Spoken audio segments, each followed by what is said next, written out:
sempre. Olha que interessante o que está escrito aqui. Verso 17. O Espírito da verdade que o mundo não pode receber. O Espírito Santo não é um dom para o mundo. O Espírito Santo é um dom para a igreja. O Espírito Santo é enviado para a igreja, que deve brilhar com a luz do Espírito e assim transformar o mundo, trazê-los para a comunhão com Deus e assim fazer com que as pessoas que antes estavam saindo, que foram chamadas pelo sai dela, povo meu, recebam o Espírito. Percebam, o Espírito não é um dom para o mundo. Por quê? Porque o Espírito não pode receber, porque não vê nem o conhece. O Espírito não pode ser dado ao mundo porque não é conhecido e não o vê. Mas vós conheceis porque habita convosco e estará convosco. Estará em vós. Há um livro que eu gosto muito chamado Deus Esquecido. Eu devia ter deixado aqui. E ele fala a respeito da nossa infeliz e desgraçada irreverência e nossa maneira relapsa de lidar com o Espírito Santo. Nossa incompreensão da ação do Espírito Santo. É isso que Satanás quer. É isso, porque veja só o que Jesus diz aqui. Ó. Percebam o que Jesus disse. Se você não conhecer o Espírito, você não pode recebê-lo. Se você não vir o Espírito, você não pode recebê-lo. Se ele consegue fazer com que a igreja deixe de compreender a missão do Espírito e quem é o Espírito, e faça com que ele seja apenas um mero vento, um poder ou qualquer coisa, ele está fazendo verdadeiramente que a igreja se iguale ao mundo e não o conheça nem o veja e assim não o receba. E aí destrói os planos de Deus para esse mundo. E por que ele faz isso? Quero convidar você a ler, abre sua Bíblia aí no livro de Marcos, capítulo 3. Capítulo 3 do livro de Marcos. A partir do verso 22, vocês conhecem a história, etc., falando a respeito de Satanás não subsistir, da divisão do reino e etc. Mas vejam o que diz nesse contexto. Diz assim, ó. Na verdade vos digo que todos os pecados serão perdoados aos filhos dos homens e toda sorte de blasfêmia com que blasfemarem. Qualquer, porém, que blasfemar contra o Espírito Santo nunca obterá perdão, mas será réu de eterno juízo. Em Mateus ele fala a mesma coisa. Diz assim, nem neste mundo, nem no vindouro. Nem neste mundo, nem no vindouro. E eu sempre me perguntei o que é que Jesus está dizendo aqui nesse texto. Obviamente que não há perdão. É o que está escrito bem claramente, não há o perdão.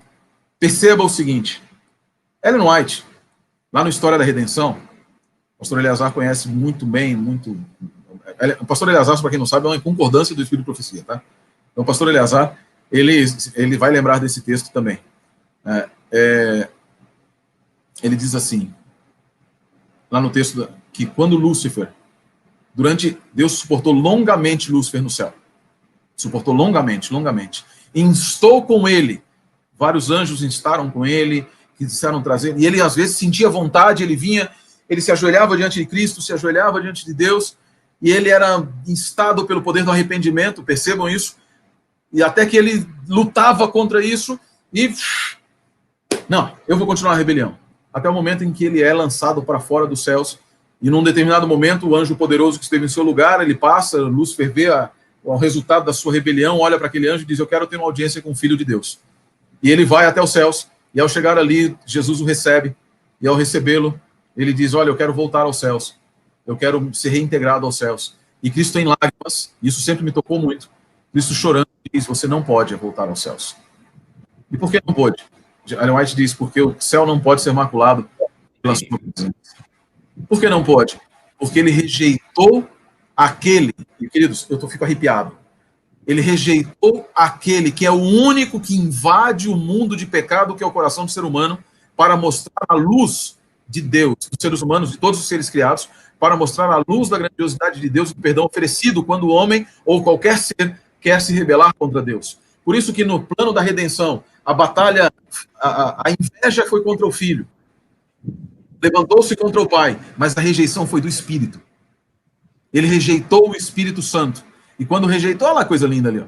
Quando rejeitou o Espírito Santo, o seu caso foi decidido. Por quê? Porque Marcos 3 diz que qualquer pecado cometido contra o pai, contra o filho, lá em Mateus, será perdoado. Mas contra o Espírito não será perdoado.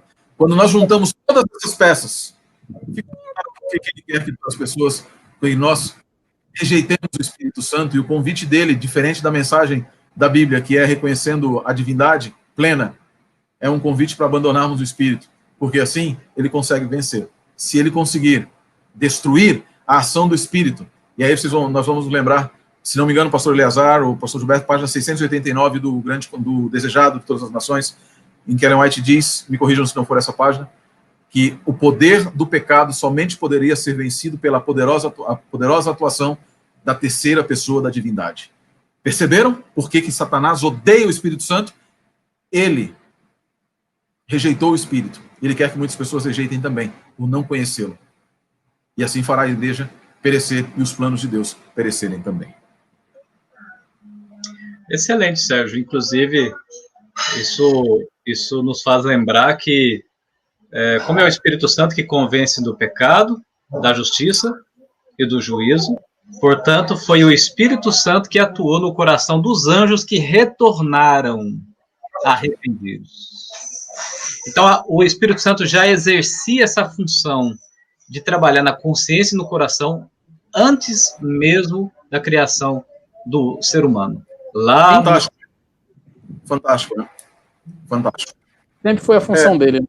A função dele foi essa. Cristo sempre foi mediador entre as criaturas. Por isso, Miguel, a gente imagina que Jesus ele assume a função de mediação, essa função de estar entre o Pai e as suas criaturas quando ele vem à Terra. Mas não é assim. É justamente por isso que ele é Miguel entre os anjos. Ele sempre foi ele sempre exerceu essa função. A divindade ela nunca é pega de surpresa. Ela não agora a divindade vai se adequar aqui agora para vamos dar um jeitinho aqui. Não, cada um sempre teve a sua função e a função do Espírito Santo sempre foi a mesma de trabalhar nos corações.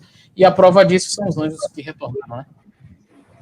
Para que eles pudessem compreender a grandiosidade do amor de Cristo por eles, pelos anjos, da segunda pessoa da divindade, você sabe que o Espírito estivesse no coração deles. Porque como é que eles poderiam entender que o Deus Todo-Poderoso andava no meio deles como um com eles, sendo o líder deles? Se ele era tão maior do que eles. Só o Espírito Santo para fazer isso. Satanás inveja a Cristo. Satanás inveja a Cristo, mas odeia o Espírito Santo. E a mesma coisa que aconteceu lá no céu, o inimigo tenta colocar no coração das pessoas hoje. Satanás olha para Jesus e enxerga apenas um entre eles, Miguel. E aí, no livro História da Redenção, Patriarca e Profetas, o pai faz uma reunião e diz, olha, ele é o criador de vocês. E aí faz reconhecer a verdadeira posição do seu filho, ou seja, ele é o criador, segunda pessoa da divindade. Né? E hoje os seres humanos olham para Jesus, carne e osso, foi que nem a gente, e diminui a divindade de Cristo. Né?